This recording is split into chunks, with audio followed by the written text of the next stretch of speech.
안녕하세요. 건강한 신이요입니다. 요즘 들어 새벽에 소변 때문에 잠에서 자주 깨거나 몸이 자주 붓고 항상 피로감을 느끼시는 분들이라면 이번 영상 반드시 끝까지 시청하셔야 합니다. 현대의학이 발달함에 따라 마침내 100세 시대가 도래하였습니다. 우리는 평소 심장과 암에 대해서는 각별한 신경을 쓰며 잘 관리하고 있습니다만 정작 다른 장기들은 잘 챙기지 못해 시간이 지나 후회하는 경우가 많습니다. 그중 대표적인 장기는 바로 신장인데요. 신장은 침묵의 장기라고 불릴 만큼 별다른 증상 없이 조용히 있다가 큰 문제가 되면 어느 날 갑자기 증상을 보이는 그런 장기입니다. 다시 말해 본인이 신장이 안 좋다고 자각했을 때는 이미 늦었을 수도 있다는 것이죠. 신장은 혈압을 조절하고 몸에 있는 노폐물을 배출하는 중요한 장기인지라 꾸준한 관리가 필수적입니다. 오늘은 신장에 좋은 음식 5가지를 소개해드리고자 영상을 준비하였습니다. 시작하기에 앞서 구독과 좋아요 꼭 부탁드리겠습니다. 첫 번째 음식으로는 양배추입니다. 2022년 발표된 어느 한 논문에 의하면 양배추 주스를 섭취했을 때 생체 항산화 방어 시스템이 강화되어 간과 신장에 도움을 줄 수 있다고 합니다. 양배추는 풍부한 영양과 아삭아삭한 식감으로 인류의 역사 속에서 오랫동안 사랑받아온 채소입니다. 양배추는 섬유질, 비타민C, 비타민 K가 풍부하고 칼로리가 낮습니다. 그렇다 보니 여성분들이 다이어트를 위해 샐러드를 먹을 때도 양배추를 식단에 추가하죠. 뿐만 아니라 양배추의 섬유질은 소화작용을 도와 장 건강에 좋고 무엇보다도 포만감을 주기 때문에 제가 앞서 말씀드렸다시피 체중 관리도 도움이 됩니다. 양배추의 항산화제와 비타민은 노화와 관련된 세포 손상 예방에도 도움을 주니 여러모로 도움이 되는 야채라고 볼 수 있습니다. 양배추는 크기에 비해 단단하면서도 무겁고 잎이 빽빽하면서 식감은 아삭아삭한 게 좋습니다. 반대로 변색이 진행되거나 시들어 있는 양배추는 무조건 피하셔야 합니다. 더불어 양배추는 가능한 빨리 드시는 것이 좋습니다. 보관할 때는 건조하고 서늘한 곳이 좋습니다. 만약 냉장고 보관을 하고 싶다면 비닐봉지를 사용하시거나 비닐랩에 감싸 양배추의 수분을 어느 정도 유지해 주시는 것이 좋습니다. 두 번째로는 블루베리입니다. 2014년에 발표된 논문에 의하면 블루베리는 심장, 뼈, 비만, 당뇨병, 눈에 좋다는 것이 증명되었습니다. 블루베리는 항산화 물질을 지니고 있어 전반적으로 인체 건강에 좋은 음식입니다.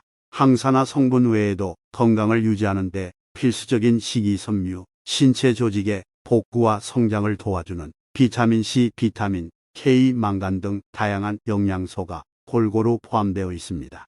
블루베리는 다른 과일들과 잘 어울려 샐러드에 활용될 수 있고 주스로 갈아 드셔도 맛있게 드실 수 있습니다. 부드럽거나 주름이 있는 블루베리보다 전체적으로 통통하면서 단단한 블루베리를 고르시는 것이 좋습니다. 블루베리는 냄새를 흡수하는 성질이 있으므로 냉장고에 보관할 때는 냄새가 강한 음식이랑은 따로 거리를 두어 보관하시는 것이 좋습니다. 세 번째 음식으로는 마늘입니다. 2021년에 발표된 논문에 의하면 마늘은 강력한 항산화, 항염증 효과가 있기 때문에 노화나 만성 신장 질환으로 인해 일어나는 합병증의 예방 효과를 가지고 있다고 합니다. 또한 장내 미생물이 잘 유지되도록 도움을 주어 많은 이점을 가진다고 합니다. 마늘에는 망간, 칼슘, 비타민C, 비타민 B6 등의 필수 영양소가 있고 무엇보다도 알리신이 있어 인체 면역에 도움을 줍니다. 게다가 마늘에는 항염증 특성이 있어 관절염이 있는 분들에게 특히 좋습니다. 마늘을 고르실 때는 껍질이 단단하고 깨지지 않은 것이 좋습니다. 마늘 구근이 부드럽거나 곰팡이가 있으면 피하셔야 합니다. 마늘은 냉장 보관을 하시는 분도 있지만 통풍이 잘 되고 서늘하고 건조한 곳에 보관하셔도 괜찮습니다. 네 번째 음식은 사과입니다. 2014년 발표된 논문에 의하면 사과의 폴리페놀이 신장 염증 반응을 줄이는 것을 동물 실험으로 확인했다고 합니다. 사과는 세계적으로 인기 있고 영양가도 높은 과일 중 하나입니다. 사과에는 칼륨, 섬유질, 비타민C 등 좋은 영양소가 많이 있고 특히 칼로리가 낮다 보니 다이어트나 체중을 관리하는 사람들에게 탁월한 선택이 될 수 있습니다. 참고로 사과를 먹을 때는 껍질도 함께 드시는 것이 유익합니다. 왜냐하면 사과 껍질에는 다양한 영양소가 있어 건강에 좋기 때문입니다. 다만 농약 등 이물질이 있을 수 있으니 깨끗하게 씻고 드셔야 합니다. 사과를 고를 때는 단단하고 껍질이 매끄럽고 무거운 것이 좋습니다. 멍들어 있거나 흠집이 있는 것은 피하셔야 합니다. 가능한 통풍이 잘 되고 서늘하고 건조한 곳에 보관하시는 것이 좋습니다. 습기가 있으면 사과가 금방 상할 수 있습니다.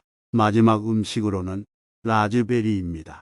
우리말로는 산딸기라고 합니다. 몇 년 전 발표된 논문에 의하면 라즈베리는 미토콘드리아 기능을 향상시키고 항산화 효소의 활성을 강화하여 신장을 보호할 수 있다고 합니다. 라즈베리는 어느 과일 식단에 넣어도 잘 어울리는 대표적인 음식 중 하나입니다. 라즈베리는 섬유질 비타민C에 망간이 풍부하며 동시에 칼로리는 낮습니다.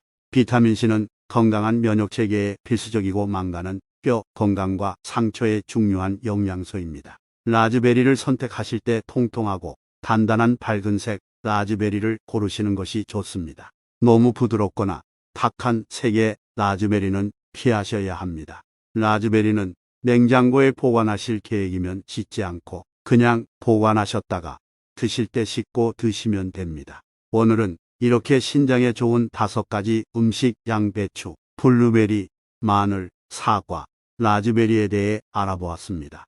본 영상이 도움되었다면 구독과 좋아요 부탁드리겠습니다. 그리고 주위에 있는 다른 분들께도 공유해 주세요. 모두가 건강해지는 날이 왔으면 좋겠습니다. 앞으로도 유익한 정보로 찾아뵙겠습니다. 감사합니다.